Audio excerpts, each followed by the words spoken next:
D'un coup aussi, ça arrête pas de revenir, ça casse le cerveau. À chaque fois, ça fait les miskines. On reçoit des insultes, alors que ce qu'on fait, on est en droit de le faire parce que on sait ce qui se passe. On a des infos que vous avez pas.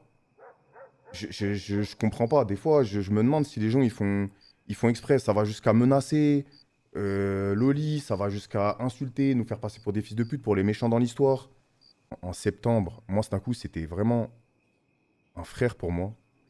C'est quelqu'un que je considère vraiment beaucoup. En septembre, il s'est passé ce qui s'est passé. Moi, j'ai parlé avec lui. J'ai envoyé des messages, j'ai envoyé des notes vocales. J'étais mitigé, malgré moi, je connaissais Snaku. Je me suis dit, c'est pas possible, il a pas pu se passer un truc pareil, donc je vais parler. Mais sauf que le souci, c'est que sur Internet, t'es pas à l'abri de n'importe quoi.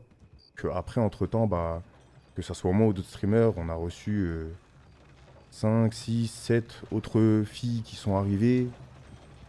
Euh, Ça commence à devenir bizarre. Des anciennes personnes, des youtubeurs qui ont fréquenté à l'ancienne, je me suis dit, c'est pas possible, ils doivent savoir des choses. Et elles m'ont dit, oui, c'est avéré. Nous, déjà à l'époque, en 2020, 2019, etc., on recevait beaucoup de messages, beaucoup de plaintes. C'est super grave, moi, c'est des trucs avec lesquels je rigole pas.